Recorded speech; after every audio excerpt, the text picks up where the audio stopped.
I was 16 years old. I had nothing in my hands. No money. No place to sleep.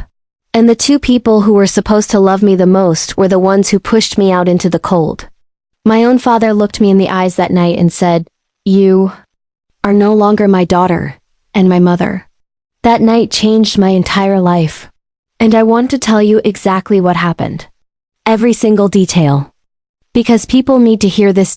Make sure you hit that subscribe button right now because this story is only getting started. And the next parts are going to break your heart completely. My name is Lily. I am 21 years old now. And what I am about to share with you is the most painful story of my entire life. But I believe that if I share my story, it might help someone out there who is going through the same thing. Someone who feels alone. Someone who feels like no one loves them. Someone who feels like they are not enough. I was that girl once. And I want you to know that you are not alone. My name is Lily, and this is my story. I grew up in a small town in Ohio. My family lived in a nice house on a quiet street. From the outside, we looked like a normal family, a happy family. My father, Mark, was a strict man.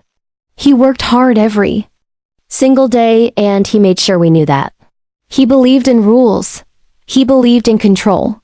Everything in our house had to be done his way or there would be consequences. My mother, Susan, was the opposite. She was soft, gentle.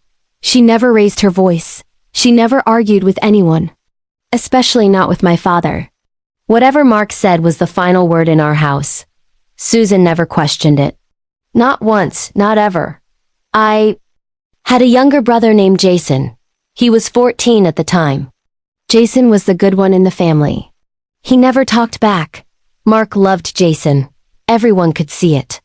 Jason was the son Mark had always wanted, and then there was me. The daughter who asked too many questions. I could not go out past 6 p.m. I could not have friends over without his permission.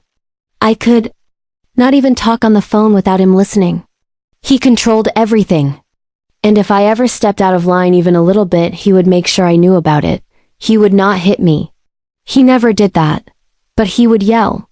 He would scream so loud that the whole neighborhood could hear.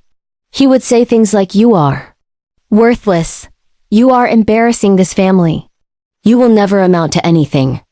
Those words cut deeper than any punch ever could. Susan knew what was happening. She saw the way Mark talked to me. She heard the words he said. But she never stood up for me. Not once. I used to look at my mother and wait for her to say something. To defend me. To tell Mark to stop. But she never did. She would just look at the floor and say nothing. And every time she did that, it felt like she was choosing him over me. Every single time. Jason was too young to understand all of this. He did not see what I saw. He did not feel what I felt. He just saw his father as a strong man who provided for the family. And in many ways, Mark was that. He worked hard. He paid the bills. He kept a roof over our heads. But being a provider does not make you a good father. And Mark was never a good father to me. I remember the first time I tried to talk to Susan about how I was feeling. I was about 14 at the time. I went to her room when Mark was at work. I sat on the bed and I told her everything. How Mark made me feel invisible. How his words were destroying me inside. How I felt like I did not belong in this family. Susan listened to me. I could see tears in her eyes. For a second I thought she was going to hold me. But instead she just wiped her eyes and said, "Lily, just try to be better. Try not to make your father angry." And that was it. That was all she said. I learned something that day. I learned that I was completely alone in that house. No one was going to save me. No one was going to protect me. If I wanted to survive, I had to do it on my own. When I turned 16, something changed in my life. I met a boy named Daniel. Daniel was not from our town. He had moved there a few months before and he was in some of my classes at school. Daniel was different from every other boy I had ever known. He was kind to me. He listened to me. He made me laugh for the first time in. I did not feel invisible. I felt like someone actually saw me. Someone actually cared about who I was. Daniel and I started talking every single day. We would sit there for hours and just talk about everything, about life, about the future, about how I felt trapped in my house. Daniel never judged me. He never told me I was being dramatic or that I should just deal with it. He just listened. And for the first time in my life, I felt like I had someone on my side, but I knew that if Mark found out about Daniel, everything would fall apart. Mark had very strict rules about boys. He did not want me anywhere near any guy. He said I was too young. He said boys were trouble. He said that no man would ever be good enough for his daughter. So Daniel and I kept our relationship secret. We met when Mark was at work. We talked on the phone late at night when everyone was asleep. We were careful. We were so careful. But not careful enough. It was a Friday night in November. The air was cold and the sky was dark. Daniel and I were sitting in his car outside the coffee shop. We had been talking for about an hour. It was nothing crazy. We were just sitting there talking and laughing. But someone saw us. I never found out who it was. But someone from our town saw me sitting in Daniel's car and they told Mark. When I got home that night, Mark was sitting in the living room waiting. For me, the lights were off. Only the lamp next to his chair was on. He was sitting there completely still like a statue. The moment I walked through the door, he looked up at me. His eyes were dark. His jaw was tight. I knew right away that something was very wrong. Sit down, Lily, he said. His voice was calm. Too calm. That was always the scariest version of Mark. When he was calm, it meant he was about to explode. I sat down on the couch across from him. My hands were shaking, but I tried to hide it. Susan was standing in the kitchen doorway. I could see her from where I was sitting. Her face was white. She already knew what was about to happen. Who is Daniel? Mark asked. My stomach dropped. I felt all the blood drain from my face. I opened my mouth but nothing came out. Do not lie to me, Mark said. His voice got louder now. Someone saw you tonight, sitting in a car with a boy. Do you think I'm stupid, Lily? Do you think I do not know what is going on? I tried to stay calm. I tried to keep my voice steady. Dad, he is just a friend. We were just talking. There is nothing going on. Mark stood up from his chair so fast that it almost fell over. He walked toward me and pointed his finger in my face. Do not you dare lie to me. Not in my house. Not under my roof. I have given you everything. I have worked my whole life to give you a good life. And this is how you repay me? By sneaking around behind my back with some boy? Mark, please, Susan said from the kitchen. Her voice was small and scared. Let us just calm down and talk about this. Shut up, Susan, Mark said without even looking at her. This is between me and my daughter. Susan went silent immediately. Just like she always did. Mark turned back to me. His face was red. His hands were shaking. I had never seen him this angry before. Not like this. You have two choices, Lily, he said. His voice dropped low again. Cold. Final. You choose that boy. Or you choose this family. Right now. Tonight. You decide. I sat there frozen. My mind was racing. I looked at Susan. She was crying quietly, but she was not saying anything. She was not fighting for me. She was not telling Mark to stop. She was just standing there letting this happen. I looked toward the stairs and I saw Jason sitting there. At the top, he had been watching the whole time.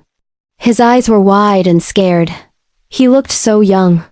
So small. I looked back at Mark, and I made my decision. I do not know why I chose the way I chose. Maybe it was because I was tired. Tired of being controlled. Tired of being told what to do and who to be. Tired of living in a house where I felt like I did not matter. Or maybe it was because in that moment Daniel felt like the only person who actually cared about me. I do not know. I was 16. I did not understand anything about life yet. I choose Daniel, I said. The room went completely silent. Mark looked at me like I had just stabbed him in the chest. For a second, I thought I saw something flash in his eyes. Something that looked almost like pain. But it disappeared just as fast as it came. Then get out, Mark said. Get out of my house. Tonight. Right now. You are no longer welcome here. You are no longer my daughter.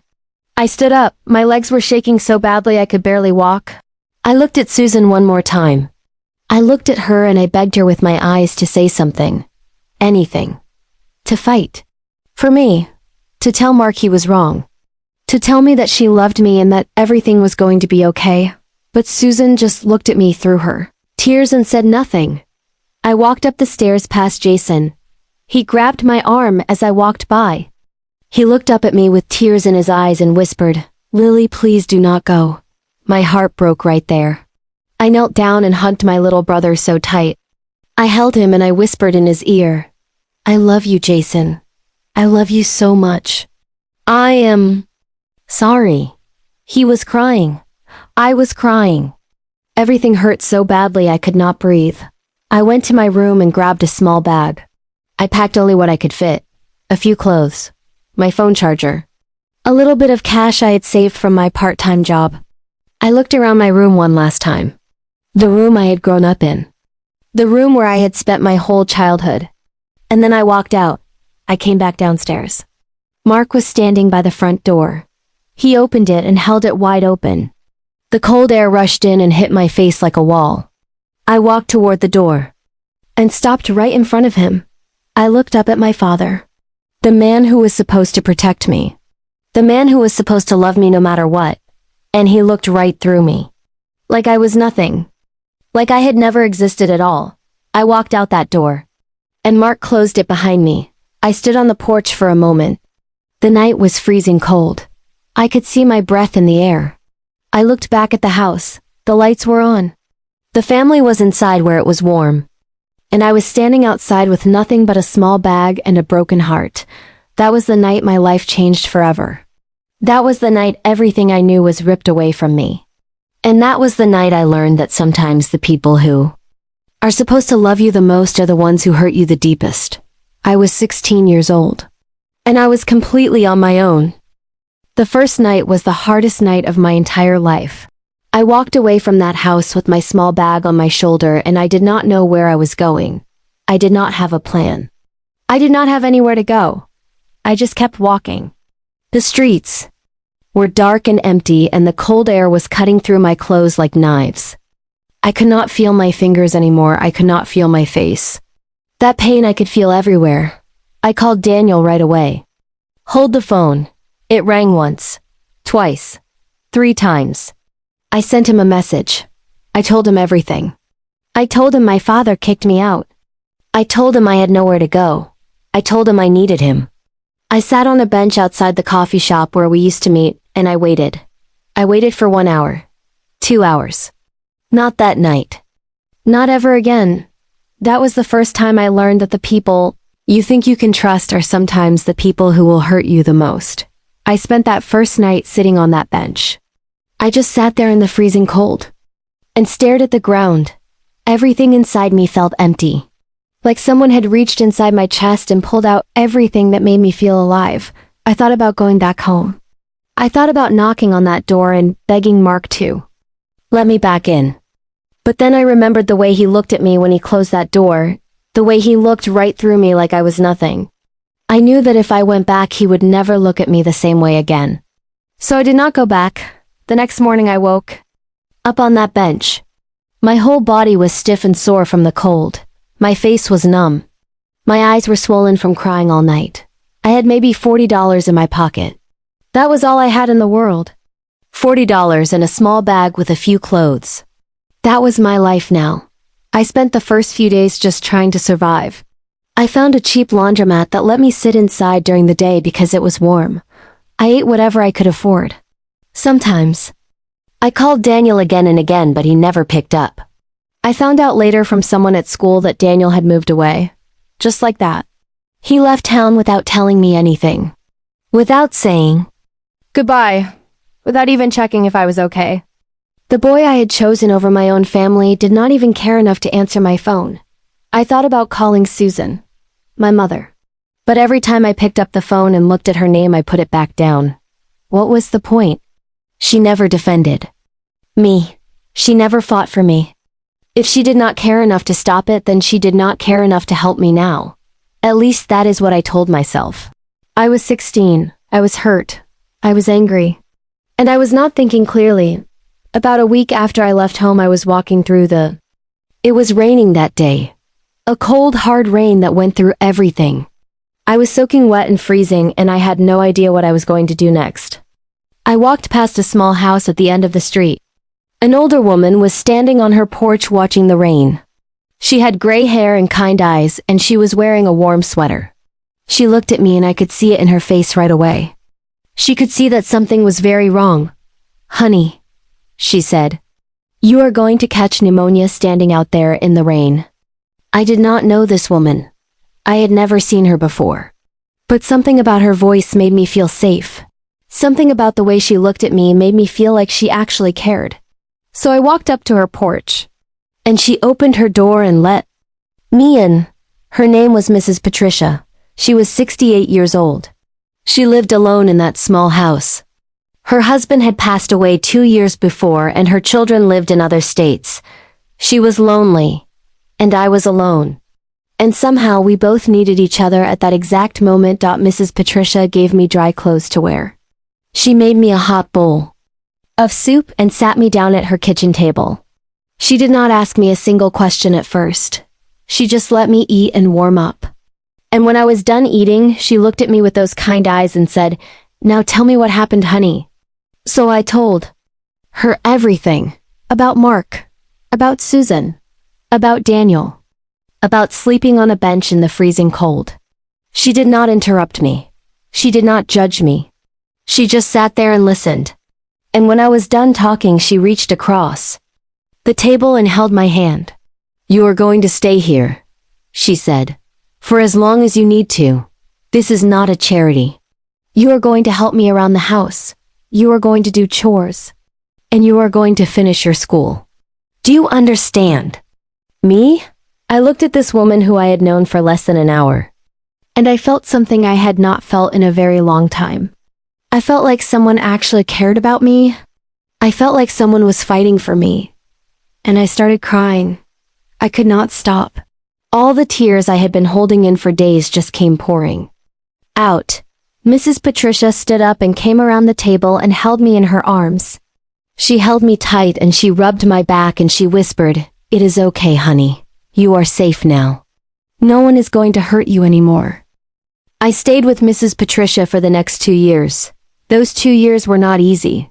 Every single day was a battle. I went back to school and I had to pretend everything was normal. I had to sit in class and focus while my whole world was falling apart. Other kids did not know what was going on. They did not know I was living with an old neighbor. They did not know I had no parents. They did not know that every night I went home to a small house that was not mine and tried to figure out how I was going to survive the next day. Mrs. Patricia helped me with everything. She helped me with my homework. She helped me find a part-time job at a small grocery store nearby. She taught me how to cook, how to clean, how to take care of myself. She taught me things that Susan never taught me. Things that a mother is supposed to teach her daughter. And every night before I went to bed, Mrs. Patricia would check on me. She would open my door and look at me and say, "Good night, honey. I am proud of you." No one had ever said that to me before. Not like that, not with that much warmth and love behind it. And every time she said it, I felt a little bit more human. I wanted to call him. I wanted to talk to him. But I was scared. I was scared that if I called him, Mark would find out where I was. I was scared that Mark would come and cause more problems. So I stayed quiet, and the guilt of leaving Jason behind ate at me every single day. I had promised him I would always be there for him, and I left him in that house with a man who controlled everything. I carried that guilt with me everywhere I went. It never went away. One afternoon after school, I was sitting on the bleachers at the football field writing in my journal. I did that every day after school. Writing helped me deal with everything I was feeling. I would write about my life. About Mark. About Susan. About what happened to me. It was the only way I could get all the pain out of my head. A man walked up to me that day. He was tall and had a warm smile, and he was wearing a jacket with the school logo on it. His name was Coach Adams. He was the track coach at our school. He looked at me sitting there alone on the bleachers and he sat down next to me. "You okay, kid?" he asked. I am fine, I said. I always told everyone I was fine. It was easier than explaining the truth. Coach Adams looked at me for a moment. Then he smiled and said, "You know, I have been watching you run in gym class. You are fast. Really fast. Have you ever thought about running track?" I looked at him. Like he was speaking another language. No one had ever told me I was good at anything. Mark always told me I was worthless, that I would never amount to anything. So when Coach Adams told me I was fast, it felt like he was talking about someone else. I'm not good at anything, I said quietly. Coach Adams shook his head. That is not true. And whoever told you that was wrong. You have something special, kid. I can see it. But you have to believe it too. I did not know what to say. So I just sat there and looked at him. And something inside me shifted. Something. Small. Something quiet. But it was there. A tiny spark of hope that maybe I was not as broken as I thought I was. Coach Adams started training me after school every single day. At first it was hard. My body was not used to running like that. I would run until my legs gave out, and then I would fall on the ground and breathe so hard I thought my lungs were going to explode. But every single time I fell, Coach Adams would look down at me and say, "Get up, Lily. You are stronger than you think. Get up and keep going." And every single time I got up, I did not know where that strength was coming from. Maybe it was Mrs. Patricia. Maybe it was the anger I still felt toward Mark. Maybe it was the fact that I had already survived the worst night of my life and I was still here. I did not know, but I kept getting up. Every single time, running changed everything for me. It gave me something to focus on, something to work toward. For the first time in my life, I had a goal. And every time I ran, I felt like I was running away from all the pain Mark had caused me. Every step I took felt like I was getting further. Away from that house. Further away from the girl who believed she was worthless. And closer to someone I did not even know I could be yet. By the end of that year, I had become one of the fastest runners on the team. Coach Adams believed in me more than anyone ever had. He pushed me every single day. He never let me give up. And slowly I started believing in myself too. For the first time in my life, I felt like I was worth something. Like I was more than just the girl Mark had thrown away. And that was only the beginning of my story. By the time I turned 18, my life looked completely different from what it was 2 years before. I was still living with Mrs. Patricia. I was still working at the grocery store. But something inside me had changed. I was not the same scared, broken girl who walked out of that house in the cold anymore. I was stronger now. I was tougher. I had survived things that most people never have to go through.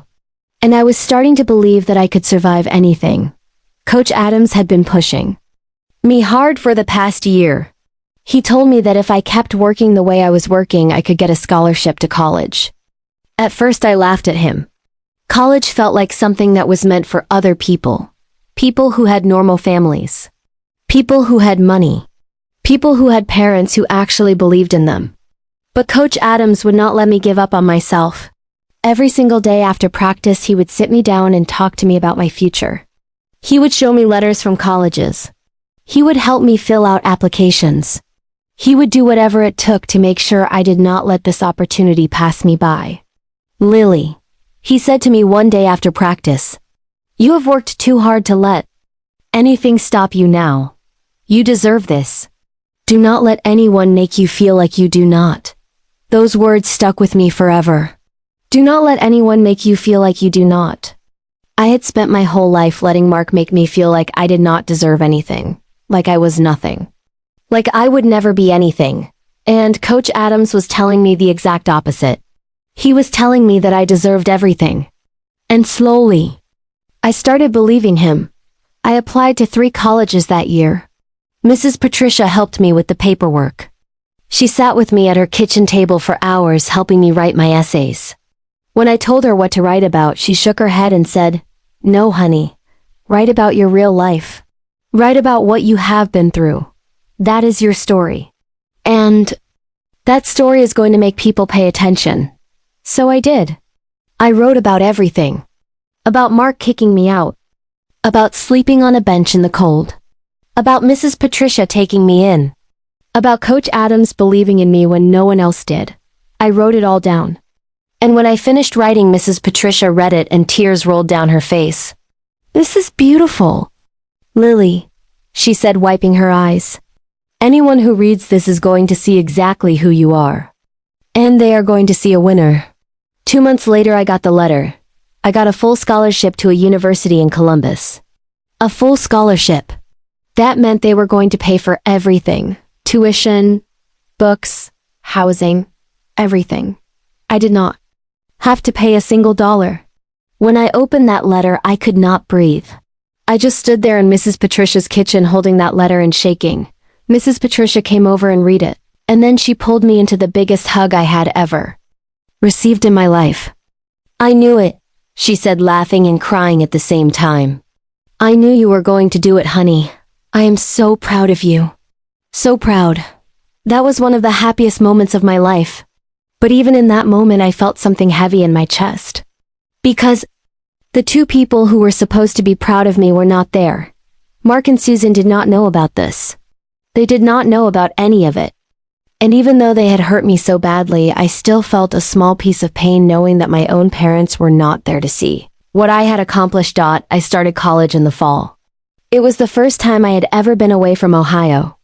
The campus was big and beautiful and full of people from all over the country. I felt small at first, lost. I did not know anyone. I did not have family visiting on weekends like other students did. But I had something that most people did not have. I had survived the worst moments of my life already. And I knew that nothing in college could ever be as hard as what I had already been through. I worked hard every single day. I studied more than I had ever studied in my life. I woke up early and went to bed late. I ran every morning before class to keep my mind sharp. Running was still a big part of my life. It kept me grounded. It kept me focused. Every time I felt like giving up, I would put on my shoes and run until the pain in my legs replaced the pain in my heart. It was during my second year of college that I met Ryan. Ryan was not like Daniel at all. Daniel had been charming and sweet, but he disappeared the moment things got hard. Ryan was different. Ryan was quiet and steady and real. He was studying to become a teacher. He had a warm smile and gentle eyes, and when he talked to me, he actually listened, not just with his ears but with his whole body. He would look at me when I was talking like I was the most important person in the entire room. We met at the library one evening. I was sitting at a table in the back corner studying for an exam. Ryan was sitting at the next table. He kept looking over at me and smiling. At first I ignored him. I was not interested in boys. After what Daniel did to me, I had put that part of my life on hold. I did not trust anyone anymore. Especially not boys. But Ryan did not give up. He came over to my table and sat down across from me and said, "Hi, I am Ryan, and I have been trying to get the courage to talk to you for about 3 weeks now." I looked up at him and I could not help but smile. There was something about him that felt safe. Something about the way he looked at me that felt different from anyone else. 3 weeks? I said, "That is a long time." Ryan laughed. "Yeah, well, I am not very good at this stuff." We talked for 2 hours that night. And then 2 more hours the next day. And then every single day after that. Ryan was easy to talk to. He never pushed me. He never made me feel like I had to be someone I was not. And slowly I started opening up to him. I told him about my past. About Mark and Susan, about being kicked out. About Mrs. Patricia. About everything. And Ryan listened to every single word without judging me. Without looking at me differently. Without pulling away. One night after we had been together for about 6 months, Ryan held my hands and looked into my eyes and said something that no one had ever said to me before. "Not like that. Lily, you are the strongest person I have ever met. And I want you to know that no matter what happens, I am not going anywhere. I am right here, and I am not leaving." I looked at Ryan, and I felt something break open inside my chest. Something that had been locked up and protected for so long. Something I had been guarding since the night Mark closed that door on me. It was trust. And for the first time since I was 16 years old, I was letting someone in. Ryan, and I got closer every single day after that. He became the most important person in my life. He was my rock. My safe place. When things got hard, he was there. When I felt lost, he was there. When the pain from my past came back and I could not sleep at night, he would hold me and tell me everything was going to be okay. And I believed him because Ryan never lied to me. Not once. While my life was getting better and better in Columbus, things were falling apart back home in Ohio. I did not know most of it at the time. I only found out later. But I want you to know what was happening because it matters for the ending of this story. Mark had started getting sick. It began with small things. He would get tired very quickly. He would forget things. He would have trouble breathing sometimes. Susan took him to the doctor, and the doctor told them that Mark had a serious heart condition. He needed surgery. He needed to slow down his life completely. He needed rest. Everything Mark had been doing his whole life, working so hard, controlling. Everything, pushing everyone around, all of that was catching up to him. Susan was falling apart. She had spent her entire life depending on Mark. She did not know how to function without him telling her what to do. Now that Mark was sick and weak, she did not know what to do. She was scared. She was lost. And she was alone. Because the one person who could have helped her, the one person who had always been there to take care of things, Jason, was not doing well either. Jason had been struggling ever since I left. He was quiet now. He did not play sports anymore. He did not talk to anyone. He just went to school and came home and sat in his room alone. Mark was too busy being angry and sick to notice. Susan was too scared and weak to do anything about it. Jason was suffering in silence. Just like I had suffered in silence for years before him. The same house, the same pain. Different person. Mrs. Patricia called me one evening during my 3rd year of college. I had not talked to her in a few weeks because school was so busy. When I saw her name on my phone, I smiled right away. Mrs. Patricia always made me feel warm inside no matter how far away I was. "Hi, honey," she said when I picked up. But her voice sounded different, heavy, tired. Double quotes, "Mrs. Patricia, are you okay?" I asked. "I am fine, honey. But I wanted to tell you something. I saw your mother Susan at the grocery store today. She looked terrible, Lily. She was crying. She could barely stand up. I asked her what was wrong and she told me about Mark being sick. She also told me something else. I held my breath. She said she has been trying to find you. She said she wants to talk to you. She said she is sorry." I sat there in silence for a long time after Mrs. Patricia said that. Sorry. Susan was sorry. After everything. After all these years of watching Mark destroy me and saying nothing. After standing there and letting him kick me out of the house. After never calling me. Never checking on me. Never fighting for me. Now she was sorry. I did not know what to feel. Part of me felt angry. So angry that my hands started shaking. Part of me felt sad. Sad for the woman who had spent her whole life being afraid. And part of me felt something else. Something quiet and small. A tiny piece of hope that maybe after all this time something was finally going to change. I hung up the phone and looked out the window. The sky was dark and the stars were out. Ryan was sitting next to me on the couch. He had heard the whole conversation. He looked at me and held my hand and said, "Whatever you decide to do, Lily, I am going to be right next to you." I squeezed his hand and looked back out at the sky. Susan wanted to talk to me. Mark was sick. Jason was suffering. And after 5 years of silence, my family was reaching out to me for the first time. But I was not ready yet. Not yet. Because I still had one more thing I needed to do before I could face them again. I needed to become the person I had been working so hard to become. I needed to finish what I started.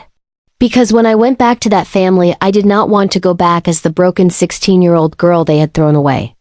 I wanted to go back as someone they could never ignore again, and that was exactly what I was going to do.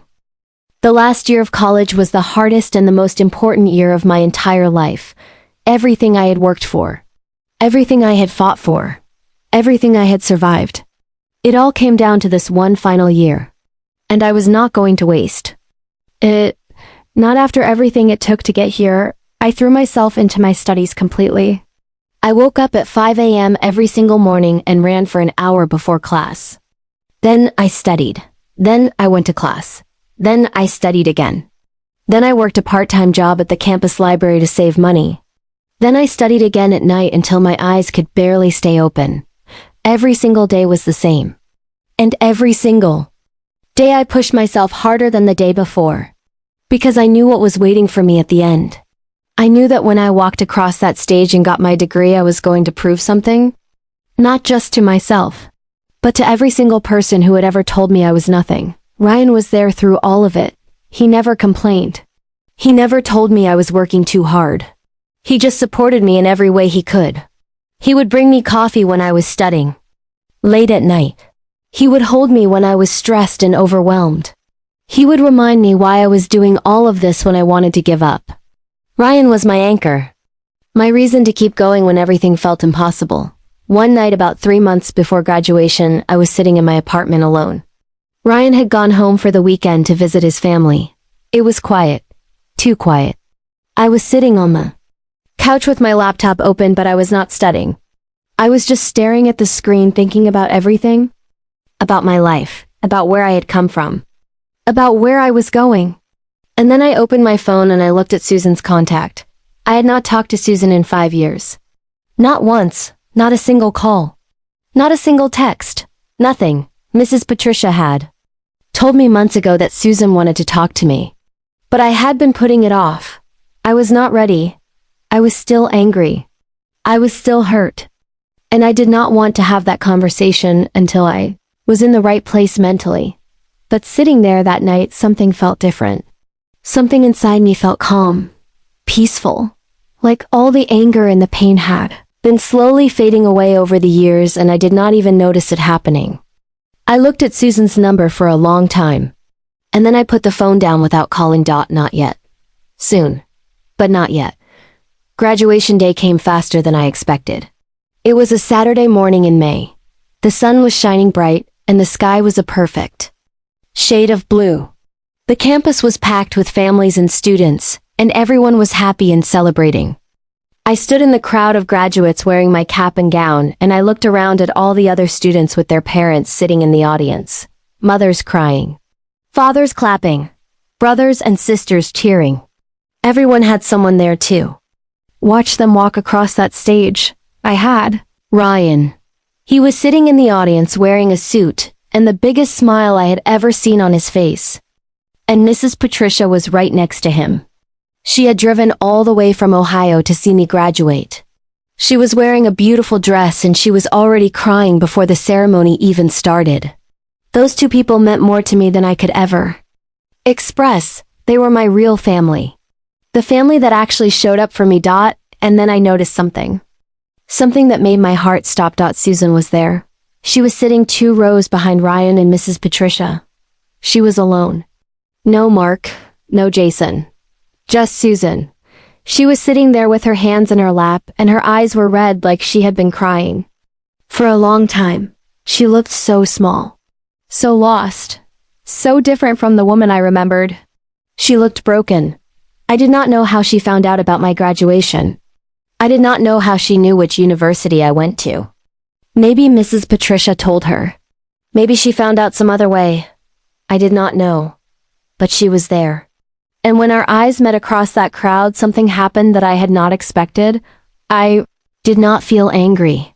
For the first time in 5 years, I looked at my mother and I did not feel angry. I felt sad.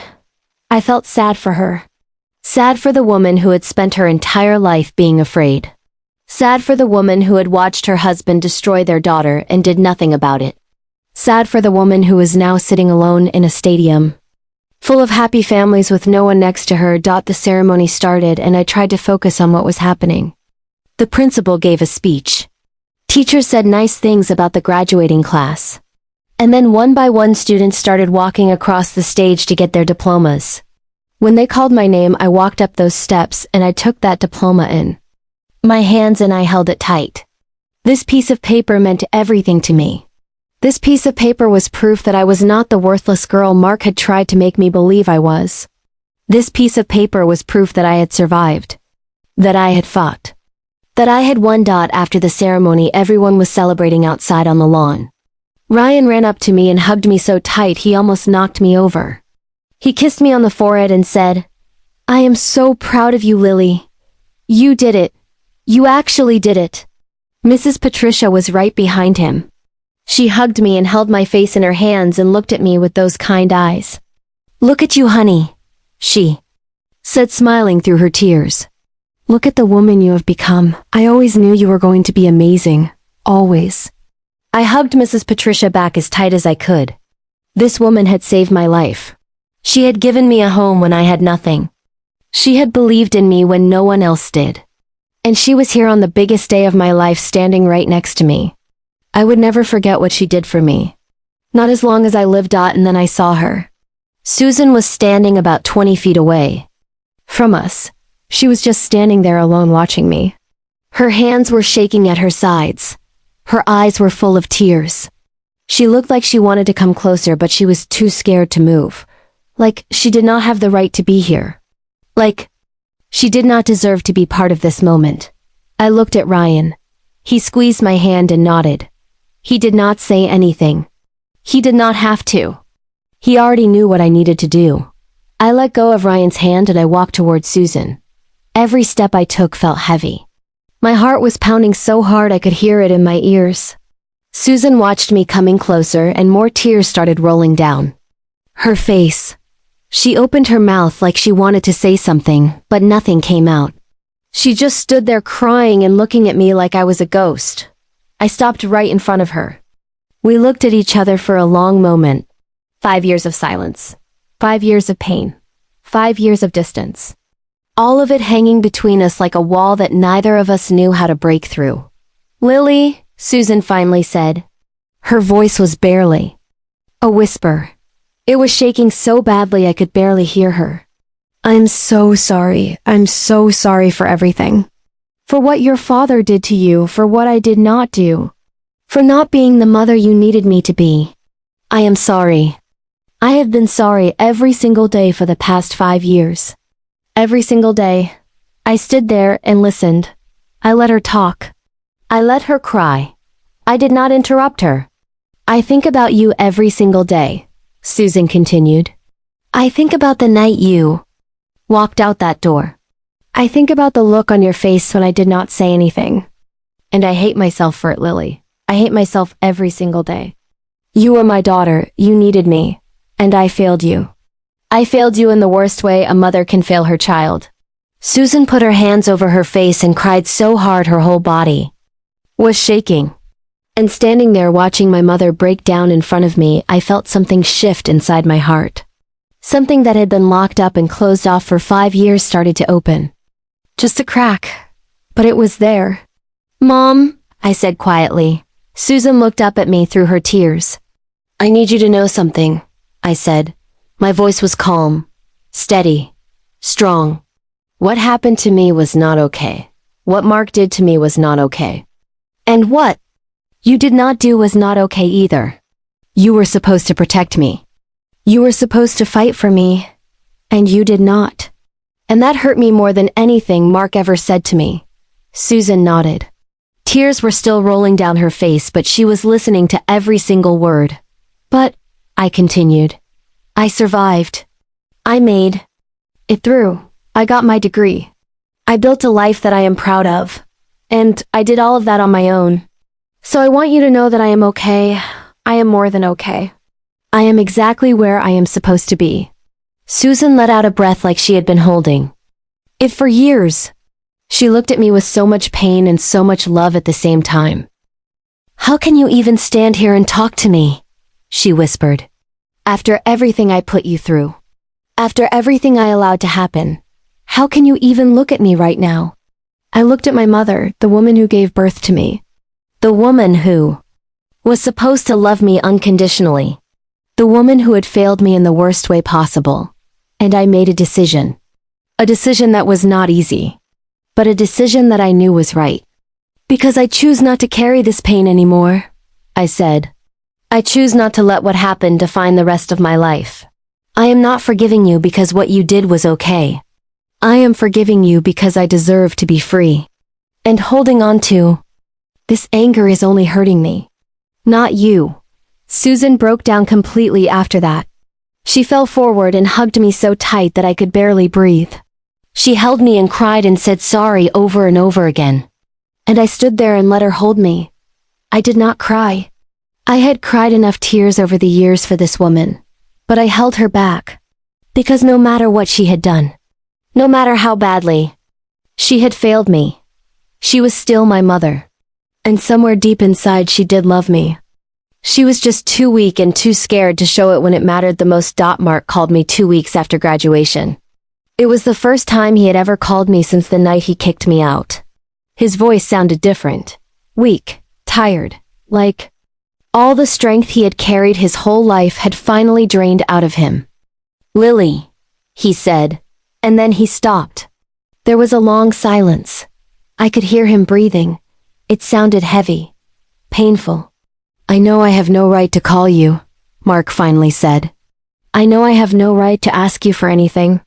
But I need to see you. I need to talk to you face to face. Please, before it is too late." I sat there holding the phone and listening to my father. The man who had thrown me out of the house when I was 16. The man who had told me I was worthless. The man who had looked right through me like I did not exist. That man was now on the other end of the phone, sounding like he was begging me. And for the first time ever I heard something in his voice that I had never heard before. Fear. Mark was afraid.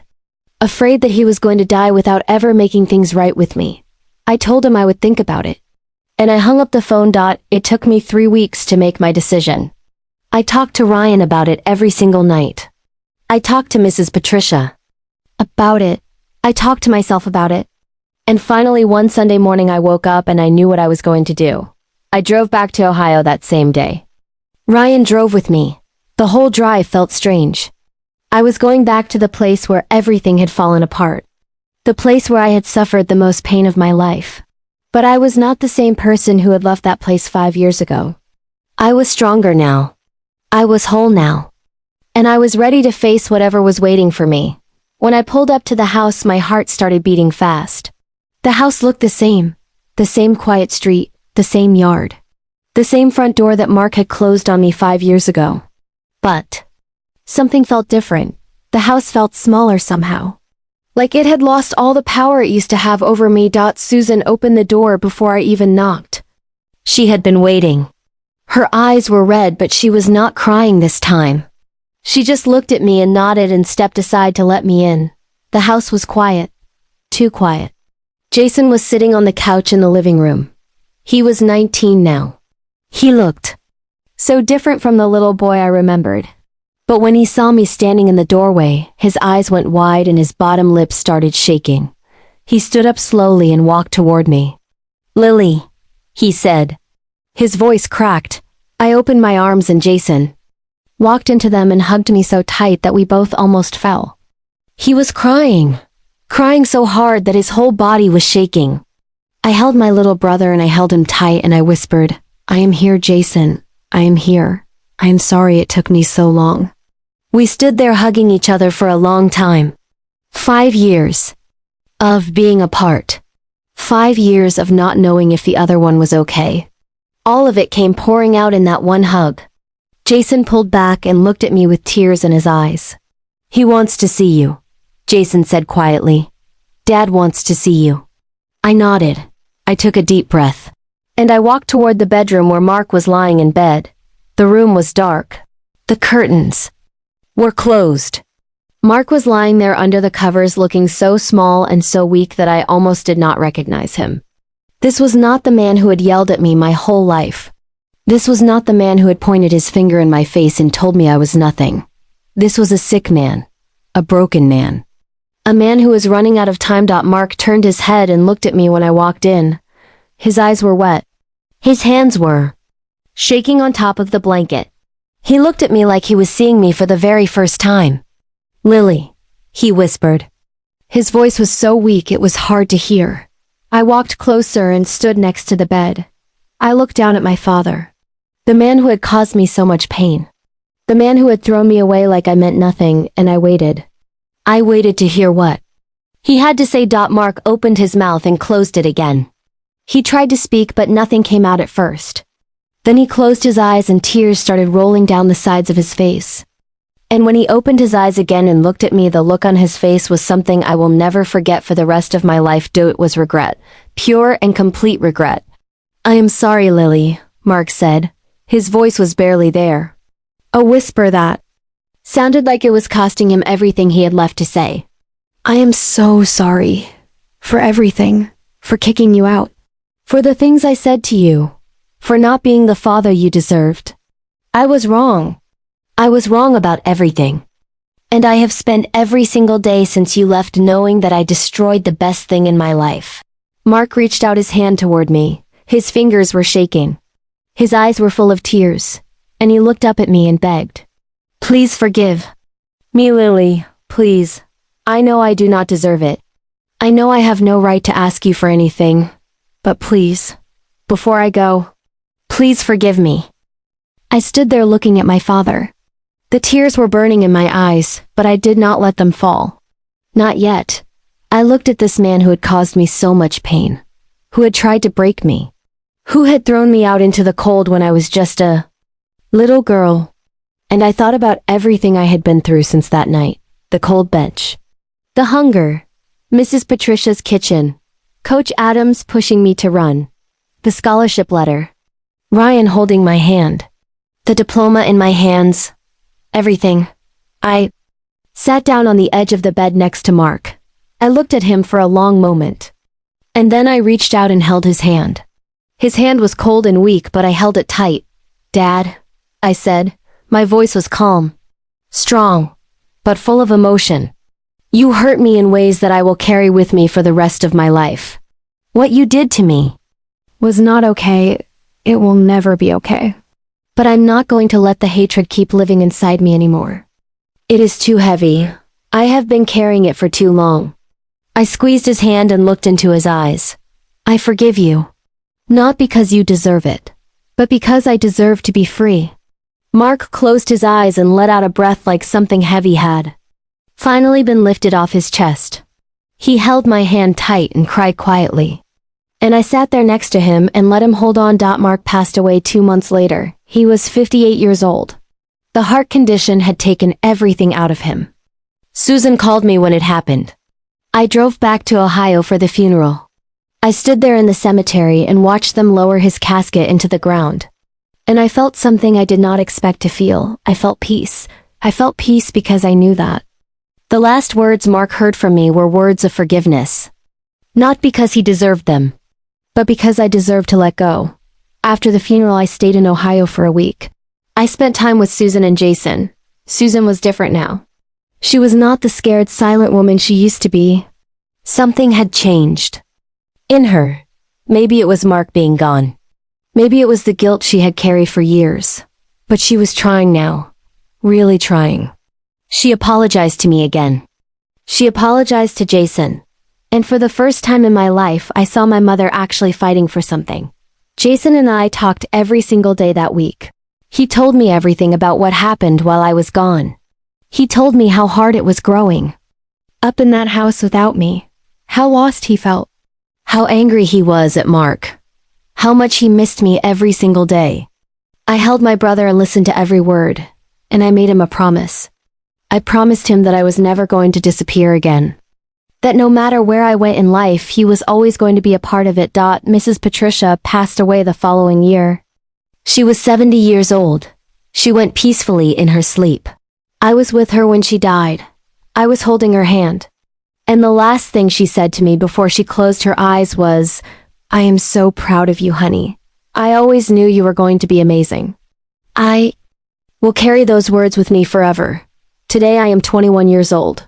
I have my degree. I have a career that I love. I have Ryan by my side every single day. I have Jason. And I have the memories of Mrs. Patricia and Coach Adams that keep me going every single time life gets hard. I want you to think about something before you go. Life does not always go the way you plan. Sometimes the people who are supposed to love you are the ones who hurt you the most. Sometimes you have to lose everything before you can find yourself. And sometimes the pain you go through is not the end of your story. It is just the beginning. My parents kicked me out when I was 16. They thought they were throwing me away. But what they actually did was set me free. They gave me a reason to fight, a reason to survive, a reason to become the person I was always meant to be. I am Lily, and this is my story. And it is not over yet. If this story touched your heart in any way, please make sure you subscribe to her words right now. Hit that subscribe button. Turn on the notification bell so you never miss a single video. This channel is for real people, sharing real pain and real truth. If you have your own story, drop a comment below and tell me. You are not alone. None of us are alone, and together we can heal. Thank you for watching. I will see you in the next video.